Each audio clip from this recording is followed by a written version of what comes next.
Hello and welcome back to the Living a Joyful Life Summit. I'm Melissa McKay, and I'm here with renowned teacher, author, and speaker Byron Katie.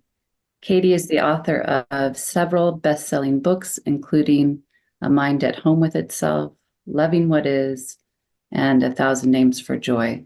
She has been bringing her powerful process of self-inquiry, the work, to millions of people for over 30 years through public events, weekend workshops, and her 9-day school for the work.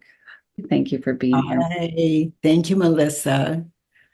Okay, so the summit is living a joyful life. And so the first question is, how do you define joy? Oh my, the absence of suffering, that works for me. If there are a few chuckles here and there along the way, just, good for that as well.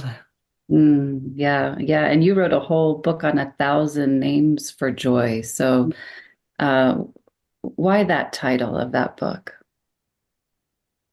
Oh, I don't recall, probably something my husband, Stephen, said to me. He probably asked me the same questions, and I probably just left it to him. Like, when you walk down the street, what is, why is it so joyful? I don't know, honey. I have difficulty answering that question. There's nothing that isn't joyful. Mm. Nothing that is not joyful. Joyful peace is our birthright. And peace for me is a joyful event. It doesn't have to look like, oh, happy, happy. It's just this inner thing that is not more or less than it's not this thing. It's just this consistent. It's more than satisfaction. It's appreciation. It's Mm. living out of a sense of gratitude. In the And absence of the things that prevent us from feeling that. yeah, which would be, in my world and in the world of so many now, this if we wake up in the morning and we're not happy, like, oh darn, I'm late for work and I don't feel good, and on and on. Self-inquiry, it's self-inquiry as a practice. We understand the cause of not wanting to get up in the mornings. And if we can't work our thoughts, in other words, question our thoughts while we're in bed, it'll wait for the next morning and the next morning and the next morning. Then maybe we'll get a break and wake up happy, but then the next morning and the next. So self-inquiry, it's a way of life. It's when we sit in self-inquiry, questioning the thoughts that cause our suffering or dissatisfaction, depression. When we identify those thoughts, and they keep coming to us just in case we miss them until we identify them, and then respectfully move them from our mind to a piece of paper to write them down. And there they are, our internal life into life in front of us. We bring them in, and they stabilize there. So we can question what we were thinking and believing, like, I don't want to go to work today. So this you're naming what the way your process of self-inquiry, which is the work. Can you share with us how you do the work? Well, the work is a way of identifying the thoughts that cause all the suffering in our life. It's a way to identify and question those thoughts. And it's oh my goodness, my life prior to the work was unrecognizable, and my life with self-inquiry is so radically different that even my children, even though they recognize this body, they did not recognize the mother that was now living in that body. Very confusing for them at first, but that's the power of self-inquiry. It's a whole it's a whole different identity. It's the difference between asleep and awake, or unrealized, self-realized, or asleep to what's going on in our minds. And there's no right or wrong of that, in that, but it's good to know that we can identify what we're thinking and believing anytime we're upset and or have been upset. Maybe it was something that happened 30 years ago that just keeps reoccurring, and we regret or we feel bad over or guilty over, or hurt, trauma. It doesn't matter. It can't be too minor or too major when you're looking at self-inquiry, because it's all it takes is an open mind and a willingness to listen to the internal. Yeah, it's a practice. It's a practice in stillness. Yeah, so the work is came to you at a point in your life where there, I think if I'm right, where there was a lot of suffering, and then it came with these four questions. Is this right? What are the questions? Well, the questions, I was on the floor, and because my I was so full of self-loathing and so depressed. But as I lay sleeping on the floor, which I didn't believe I even deserved a bed to sleep in, my self-esteem was so low. And so I was asleep. A bug crawled over my foot. And in this dead sleep, I woke up quickly. And before my ego could intervene, I saw clearly how my world was created. And to slow that down, so in the hopes that it can be heard,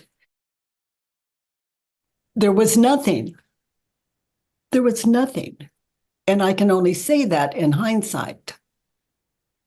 But then out of that nothing, from the floor, all of a sudden there was light coming through a window, and I began to laugh.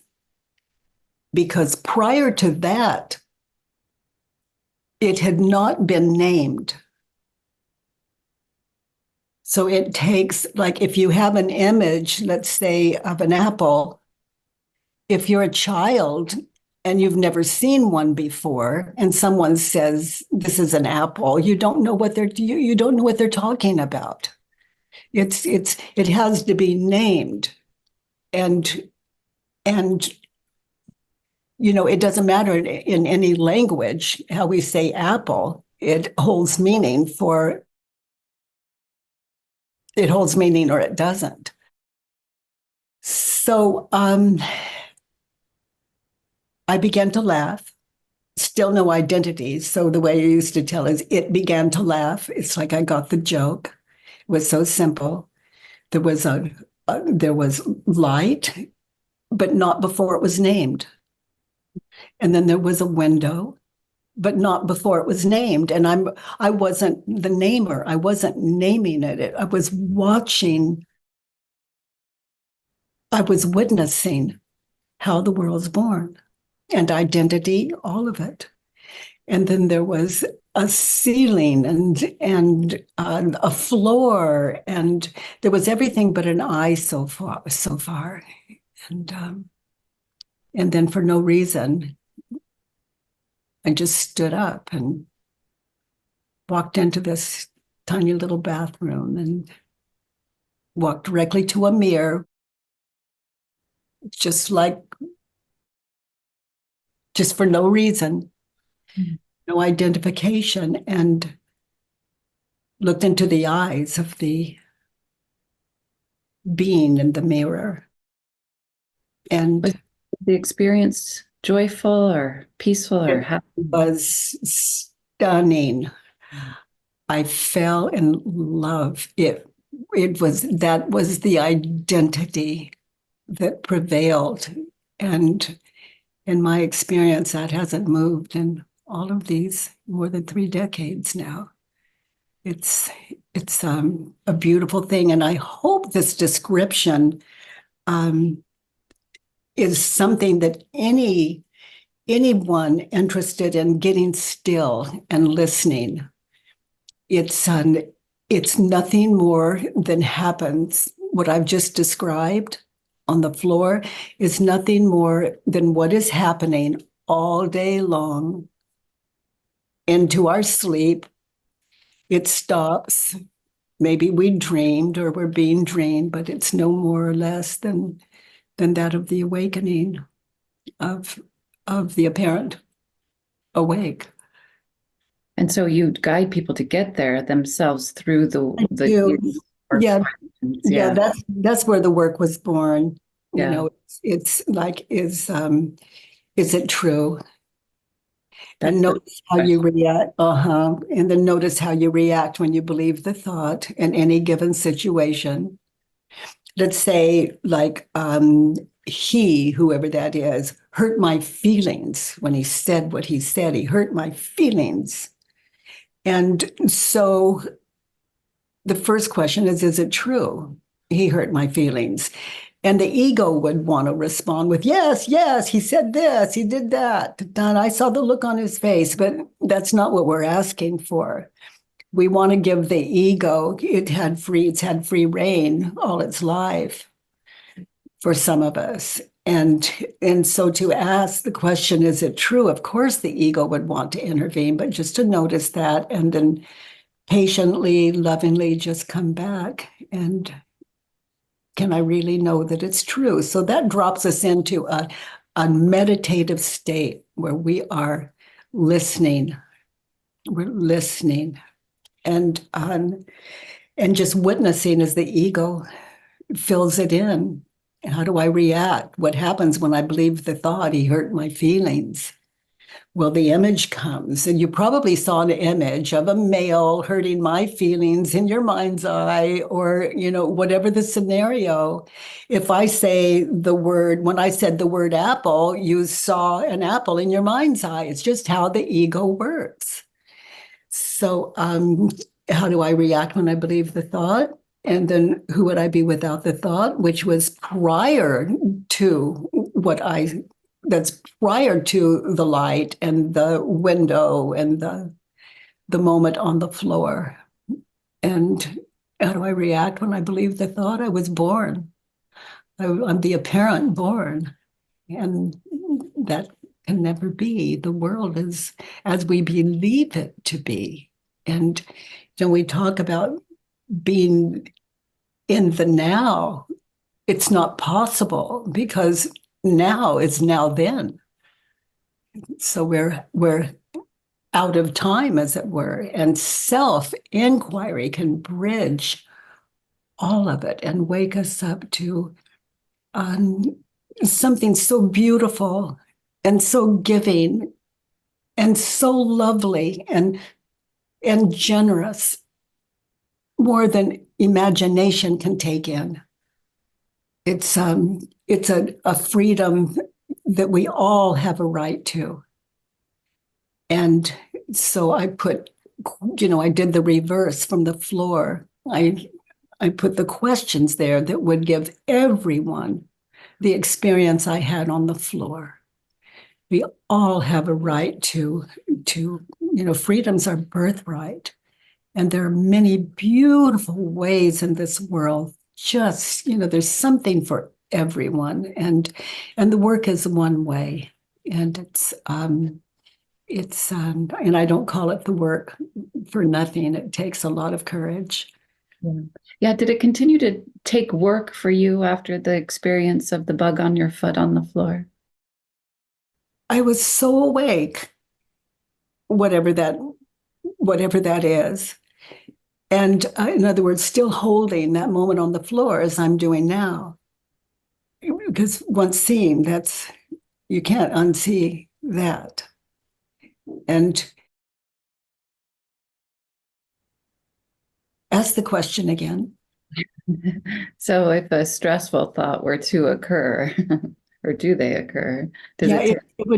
it would be more like a celebration, like, oh, that's a good one. Because, the thing is, if love is the power, love the ego. So the ego is the gift that just keeps offering up what we're unaware of yet as a kind of test here in Earth School. And So and it's, dealing with stressful thoughts, I've heard you say it before that you love your thoughts. That's part of the strategy. I don't know if strategy is the right word to deal with and overcome negative thought patterns. yeah, if I didn't love my thoughts, how could I love the world? How could I love anyone in the world, really love anyone in the world if I'm believing my thoughts about them? Because the ego, that's the ego's world. It can take perfection, which is what it does, and gives it a bad reputation in our heads. So I'm not at war with the ego. I treasure it. It's like a lost child looking for a home it can trust, and it can never trust. The ego is a state of mind. It's not a physical body. And so in this apparent world, we have object and then we have the mind, and the mind is not object. So the ego is it doesn't sleep, it can't afford to. Or we have that moment on the floor I described. Yeah, I love what you said that the world is as we believe it to be. Can you say more about that? Yeah, let's say I think of Stephen, my husband, and I think of him and as we're speaking, and I just see this amazing man, and I can't describe what love is, but I feel whatever that is. He's he's and I'm so grateful. I'm just filled with, and I think of my children, it's the same. And I think of the trees and I think of being, in my 80s. I think of, oh, I could, I don't have that long to live, or I wonder how it's going. And, the thoughts going on that are when they're met with this silent, is it true? A kind of joy is and excitement, the unknown. The only problem with the unknown is what we imagine into it. And I can't say I'm imagining, it's the ego offering it up. And so to see through it is to be in the world. Um, even though let's say I'm not in the world, that could never be, then it's a wonderful thing to this privilege of Earth School. And it is a privilege. I come from um, a, a more than a decade of suffering that I would not want any human being to ever have to live through a moment of that. And it was hell. Mhm. It was unending, it seemed. And then by some grace, this gift. And my job is just to make sure that people know it exists. Not that they have to sit in self-inquiry, but that they know it exists. And so that's my job. And so I have a job in this world. It's nice to have such a helpful job in the world. Yeah. So, how does the work assist people in discovering their true selves and finding lasting happiness? We wake up to it. And that's what self-inquiry gives. We wake up to what's already there. What the ego overrides, self-inquiry invites. The ego is looking for a home. It's not this terrible invader. It's just looking for a home. It wants to exist as physical. Ego is a word for it's a term for state of mind. Mm. A state of mind can never be a physical object. So it's fighting for identity as I. I mean, we don't have a thought that isn't about I. It's like, oh, he is so wonderful, I think. So it's just all about, there's no escape from I. But through self inquiry, the ego can actually begin to trust when we're not at war with it. And self inquiry is the opposite of war. So it begins to trust we're not trying to kill it. And as it begins to trust, it literally finds a home in our heart, which is what self-inquiry is all about. We're not going to sit in self-inquiry and lie to ourselves. It's like, is it true? Is a question. He hurt my feelings. Is it true? It's a question, and I don't have to answer it. But it's getting real with myself. It's like, is it true he hurt my feelings? Am I sure that he hurt my feelings? And that sounds like crazy to the ego because it would say, of course he did. And here's the proof. And then it offers up all those images of the past. Mm. Then he's going to do it again. I can't trust him. So there are those images of the future. So we're watching that movie, the ego is offering up. And it's so convincing that we feel it. We can taste it. Like if I say, imagine biting into a big, juicy, ripe lemon right now. And you actually it can take on a physical in our mouth. That's powerful. So, and they say, that moisture in the mouth that happened at the thought of biting into the lemon, it really is there. So that's the power of what we're up against when we sit in self-inquiry. So it takes loving kindness, it takes patience,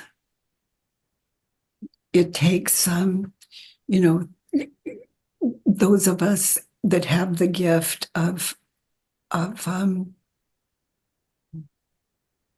open mind. Mm. An open mind. That's all it takes. Yeah. Yeah.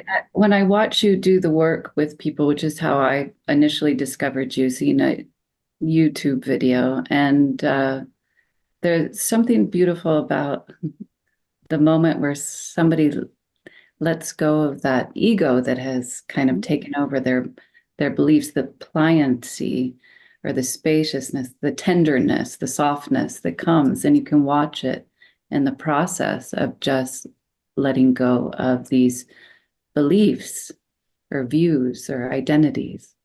Yeah, it's like waking up to, oh my gosh, why didn't someone tell me?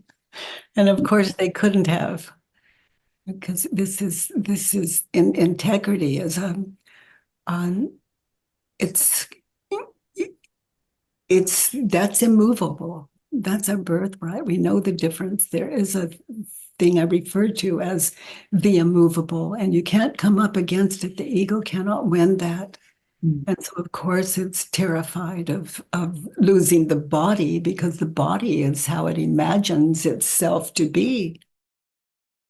And so there's a lot of, love is the power. When we're asking the ego, is what you're believing true?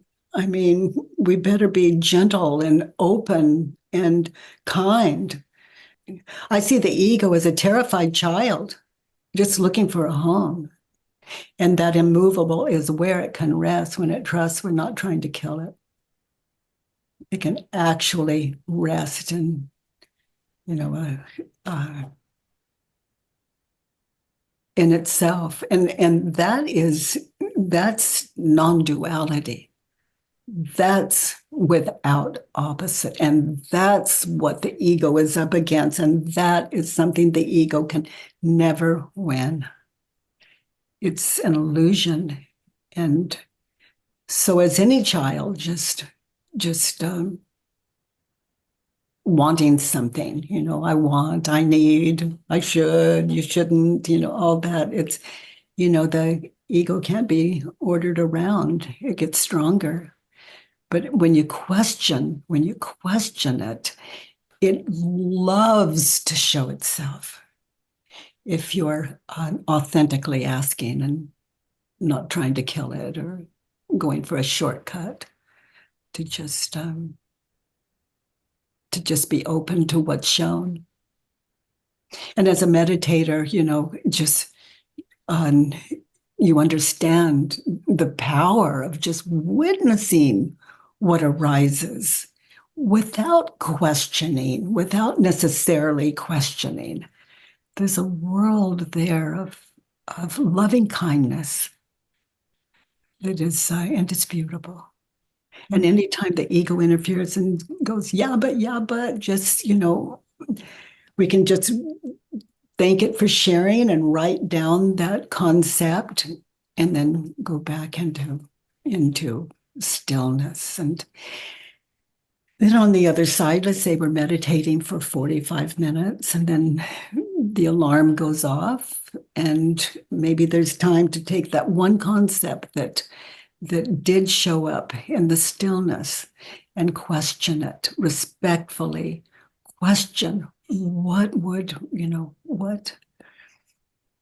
and notice, how we reacted in that situation when we believed the thought, we had the thought, and who would we be without it? And that's that depth.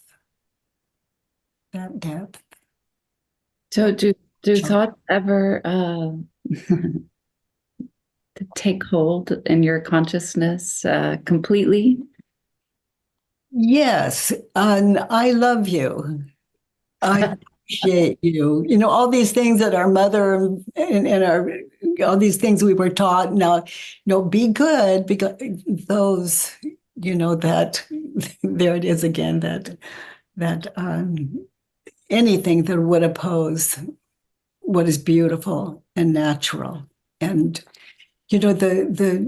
the trees and the sky and there's nothing in the world that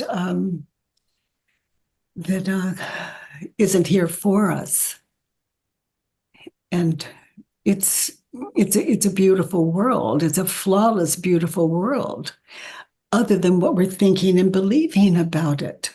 Mm. The ego is given it a bad rap, like you and me and him and her and them, and there are so many ways the ego can just grab us and just here's the proof there's something not beautiful, here's the proof so those are the things that are up for inquiry and that I invite people to. Mm. So how can the work help individuals to shift their perspective on life's challenges, challenging situations, as opportunities for growth, or is there joy even in the challenges and difficulties in life? Yeah.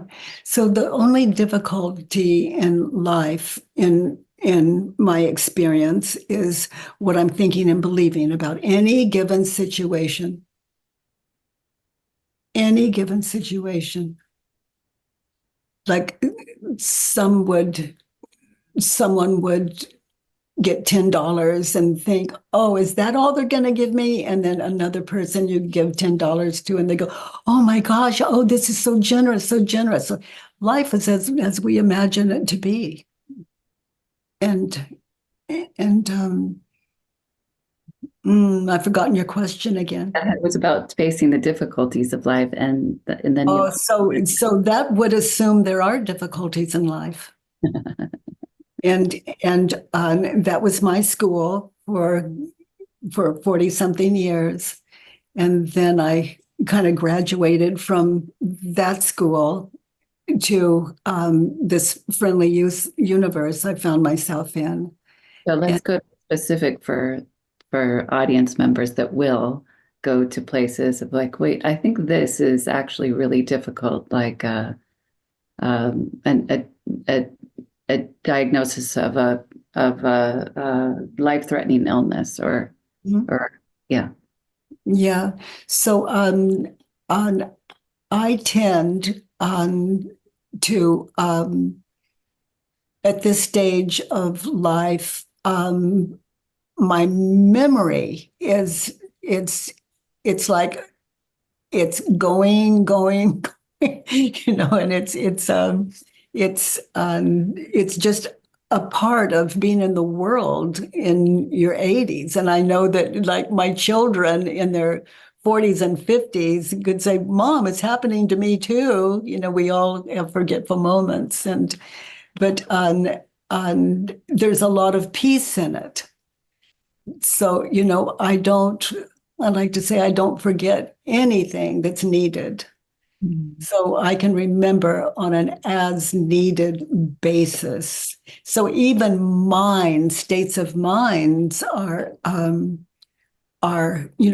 if there are things, those would be the things we deal with.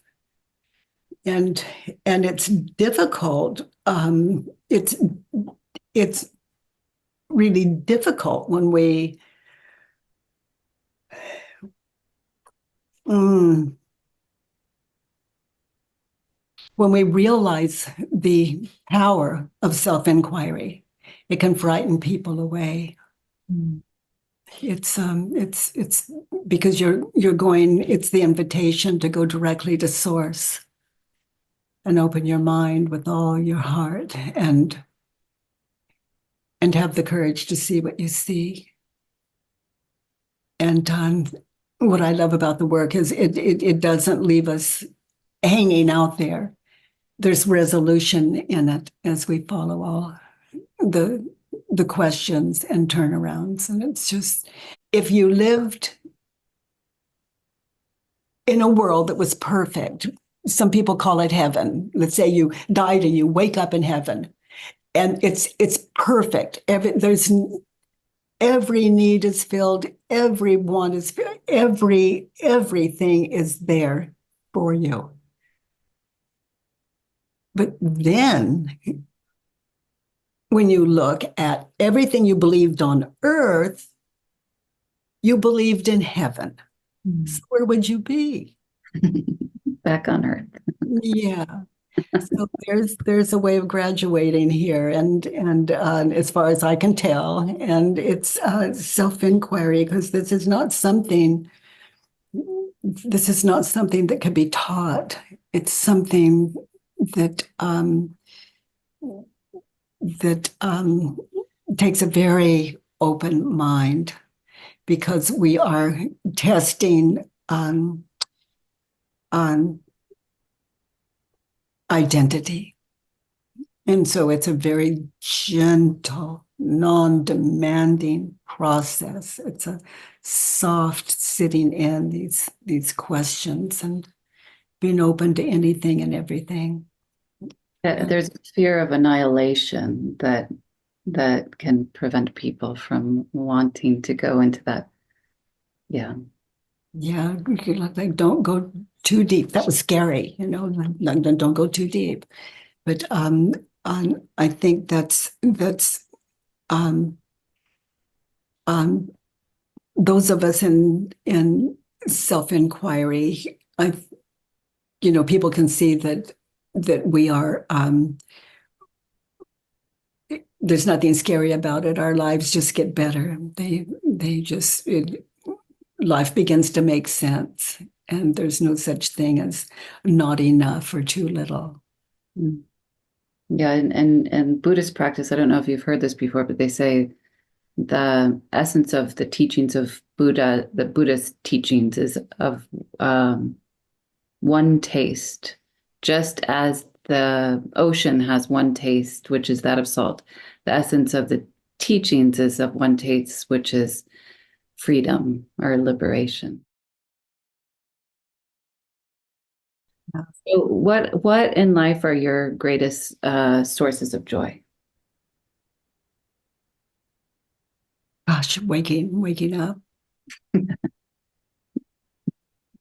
and just,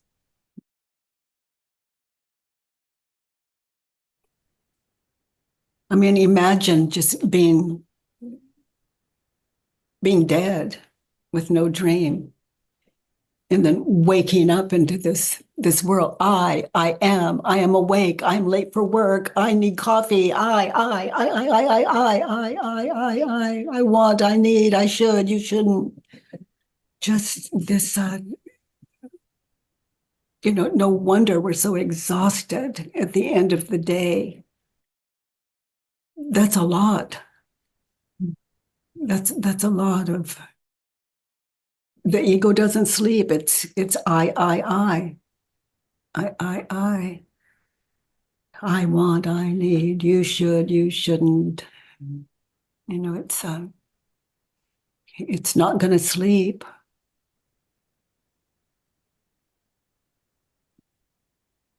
And it's an illusion. I mean, it's nothing you can touch. We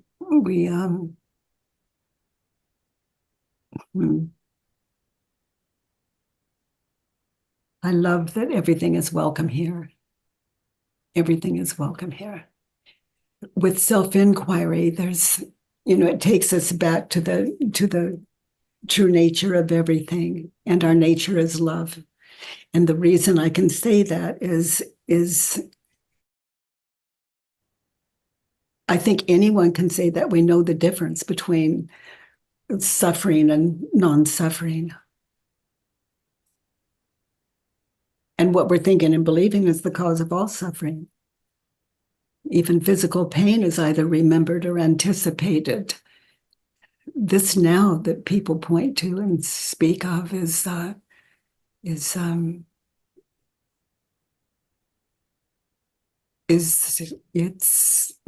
it's valid. That the ego its job is not to allow that space, because once that space is realized, the ego has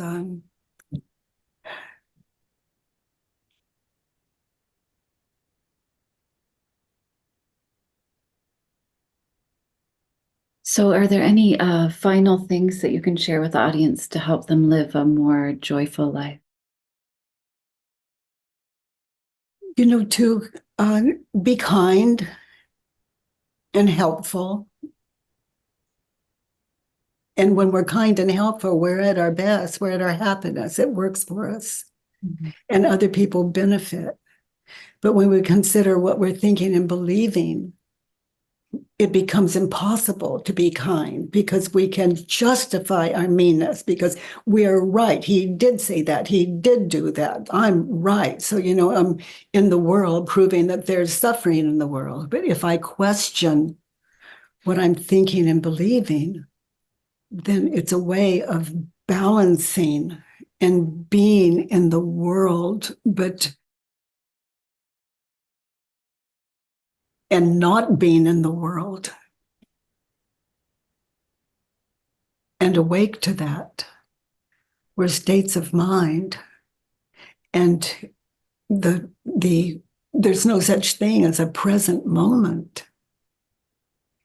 Even that is either remembered or anticipated. When I had the experience, it was to understand that I'd never speak again, that I'd never say a word, that it's unnecessary, that everyone knows what I know. And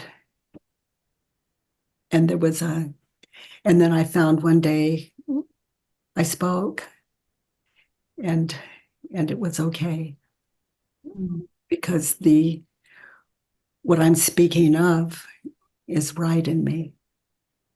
What I'm speaking to is right in me. No malice.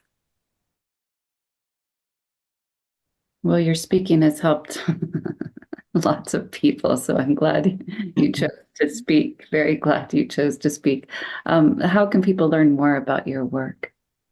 There's a 99-cent app, and in the App Store, and I do a Monday, Tuesday, and Wednesday. I do an hour or so and live with people all over the world, and I love that community so much, and everyone's welcome. And Is and that they can find that on your website? on the website on byronkady.com or thework.com. Yeah. Yeah. And and I love doing that so much. Just like I love spending the time we've shared together here. Yeah. Thank you for sharing your wisdom with us. Mhm. Thank you for making what's beautiful live. Great. Thank you.